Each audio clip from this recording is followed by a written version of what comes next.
Welcome, Gunrunner.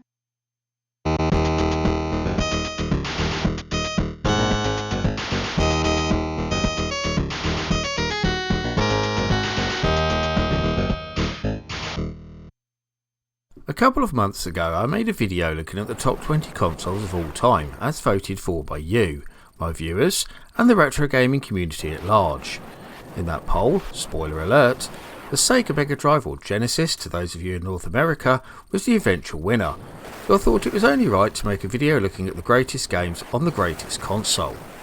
Once again, I put this question to the members of several big retro gaming groups on Facebook, including the hugely popular and very lively Retro Gaming Hysteria, link in the description for those who want to join, as well as my own loyal subscribers, asking them to name their top 3 and the reasons why they chose those particular games.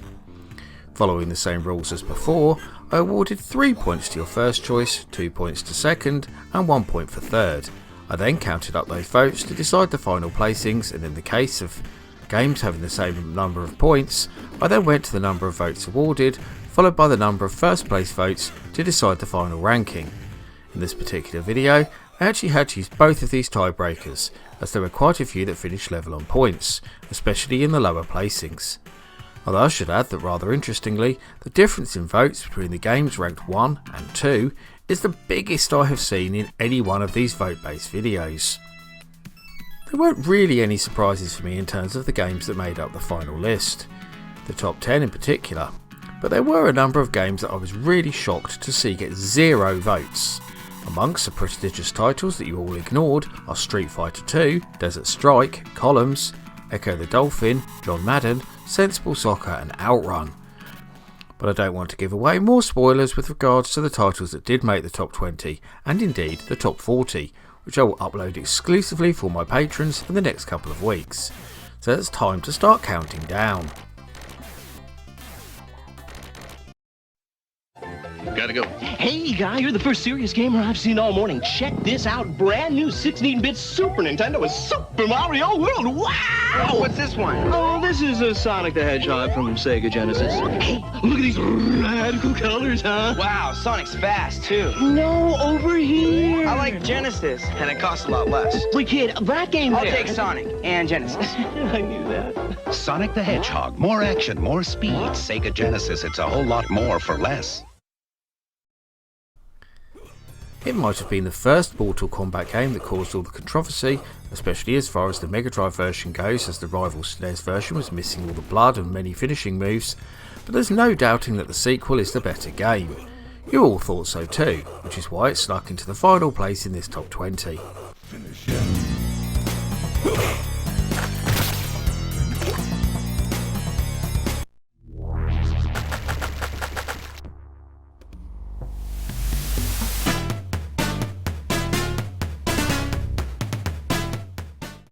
I was really pleased to see Gauntlet 4 make the cut, as I included it in my video looking at Sega Mega Drive exclusives.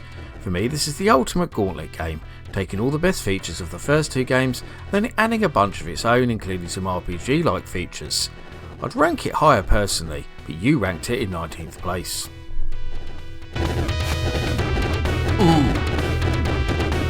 Oh. Ooh.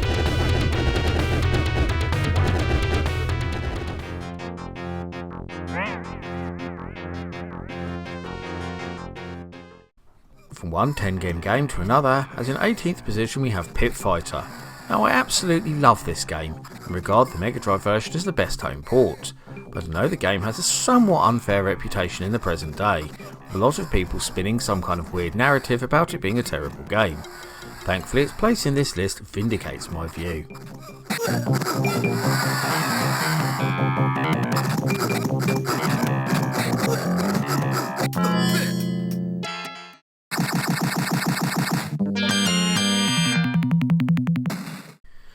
This early arcade conversion was one of the games that cemented the Mega Drive's reputation as the home arcade machine, being used in a lot of the machine's advertising. There's no doubting that this was the best home port of the game at the time, and it still remains a huge favourite amongst Sega fans, despite its brutally hard difficulty level.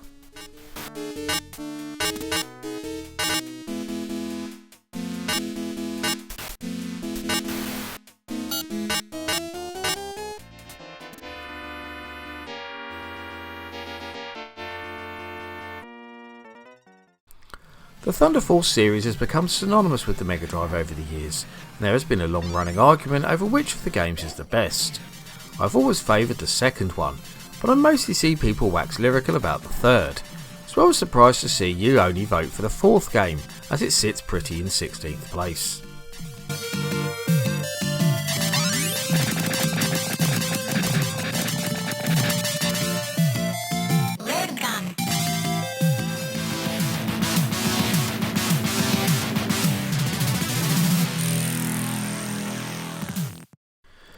There were few characters that could rival the mighty Sonic on the Mega Drive, but Earthworm Jim was certainly one of them.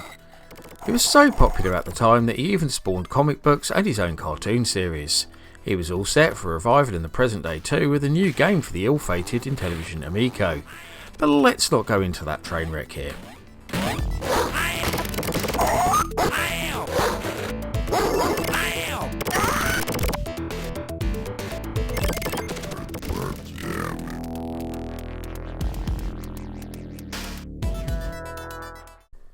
Interestingly, Flashback is the only game to make this top 20 that was a port from a rival machine, in this case the Amiga.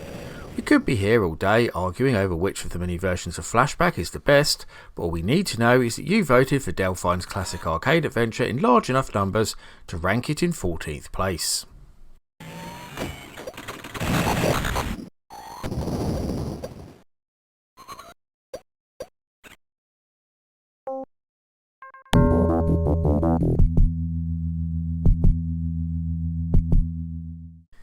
It might not be as amazing as its sequel, but there's no doubting that the original Streets of Rage was still a fine game. One of the best beat-em-ups of the era, with one of the greatest soundtracks ever, it was also my first ever Mega Drive game, coming bundled with my own console. So like many of you it seems, I also have limitless nostalgia for this game.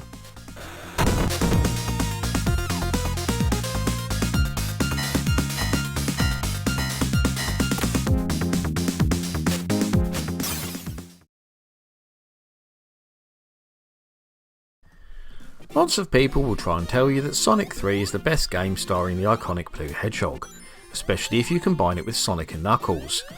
But it's still very respectable 12th place on this list, very much proves otherwise.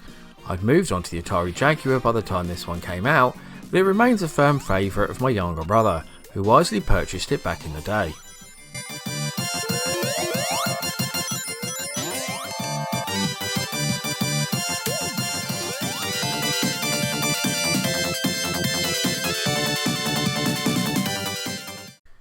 EA's NHL hockey franchise was a mainstay of the Sega Mega Drive throughout its long lifetime, and one of the titles that cemented the North American Sega Genesis as the console for sports games. There were slightly more votes for NHL 95 than 94, so I combined the votes to put it in 11th place. Remarkably, this was the only sports game to actually make this list.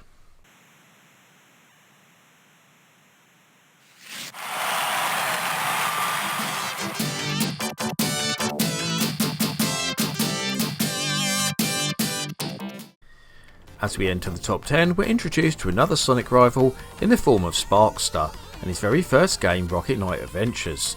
Widely regarded as Konami's best Mega Drive game, it was also a console exclusive, very unusual for a company who usually release their games across multiple formats. There were also a couple of votes for its excellent sequel too.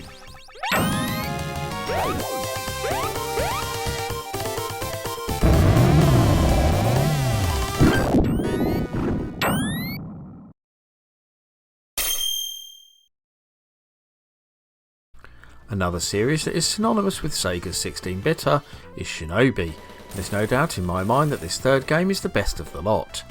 As much as I loved the games that came before it, this one improved on them in every regard, and added even more variation to the core gameplay too.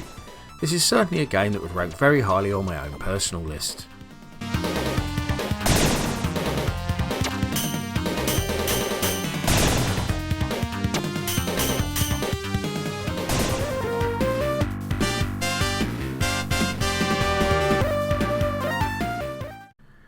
Admittedly, I've never been a fan of RPGs, but neither was my younger brother. Until he played this game, that is, which is testament to how great it is.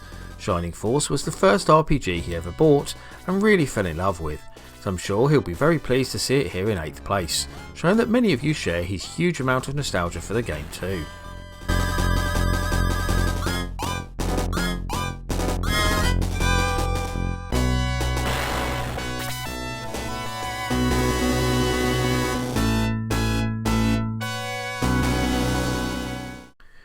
We already had Shinobi 3, now it's time for the game that started it all. Well, as far as the Mega Drive is concerned anyway. Revenge of Shinobi was the very first Mega Drive game I bought back in the day. I was blown away by its stunning graphics, amazing soundtrack and challenging but more than fair gameplay. 7th place says that many of you agree with me.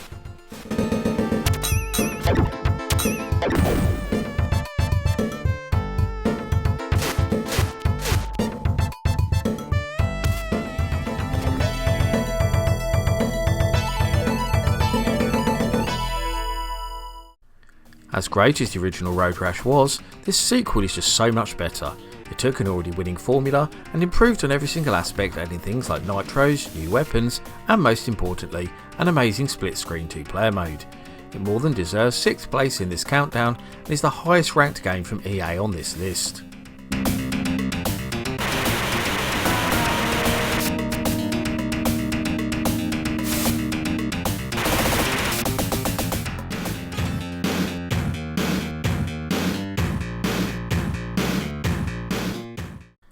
Another famous franchise that really helped sell the Sega Mega Drive was the Phantasy Star series.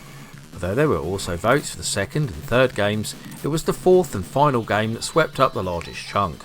Subtitled The End of the Millennium, it got mixed reviews at the time, but is now widely considered as one of the best RPGs of all time.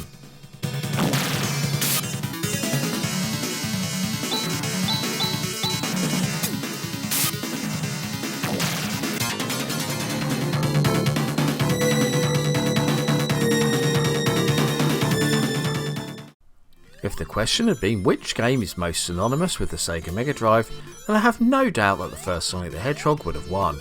It's impossible to overstate the impact of this game on the video game industry, and its legacy can still be seen in the present day with the success of the recent films. Its 4th place is certainly justified.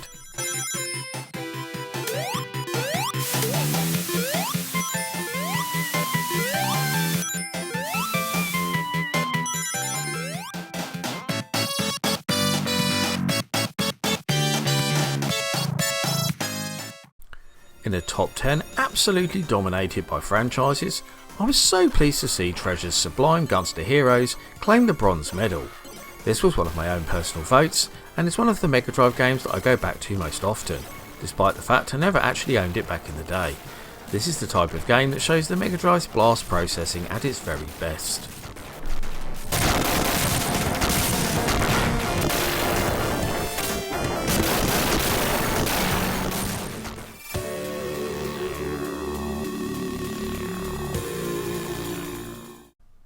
If you ask me what the greatest platform game of all time is, then I'd answer Sonic 2 without a second thought. The addition of Tails to the already successful formula added a whole new element to the game, and meant that you no longer had to sit and watch as your friend or sibling played. There was really only one game that could have beaten it into first place.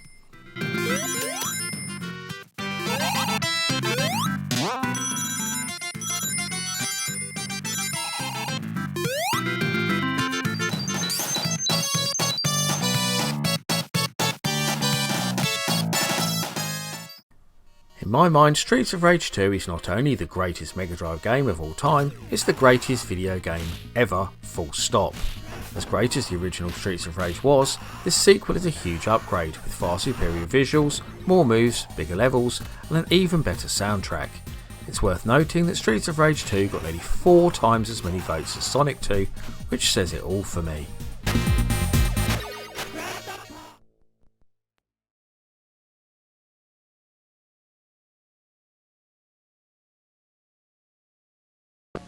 Genesis does. 16-bit arcade graphics. You can't do this on Nintendo. Genesis does. 16-bit sports action. You can't do this on Nintendo. Genesis Does. Genesis Does. Genesis Does. Genesis Does. Genesis does. Get Joe Montana free, Pat Riley free, Buster Douglas free, Super Monaco GP free, or Columns free. Genesis does. What Nintendo. Buy a 16-bit Genesis system between now and October 31st and get an extra game. And that rounds up my look at the 20 greatest Sega Mega Drive games of all time. Which games were you most surprised to see not make the final list? Or are there any games that you don't think were worthy of inclusion in this countdown? I always love to hear the thoughts and views of my audience, so please get typing in that comments section. Before I go though, I must thank all of my loyal patrons who continue to support my channel and make videos like this possible. However, I must give special thanks to the following patrons and YouTube backers in particular for their much appreciated pledges: Grady Haynes, D Vaughan, Mitchell Valentino, Neptune, Seth A. Robinson, Carl Olsen, Dos Gamerman, Sonic Mania 999, Paul Daniel, Andrew McKay, Retro Resolution, Matt Standish, James Taylor, Aussie B, 8-Bit Guy, and Trelectron Star Collapse. If you also want to help support all my creative endeavours, including this YouTube channel, then please go and check out my Patreon right now. You can get access to a host of extra content, including downloads, exclusive videos, including a top 40 version of this very video, creative insights, and much more besides. I've been the Laird, I thank you for watching, and I'll see you all again for another video very soon.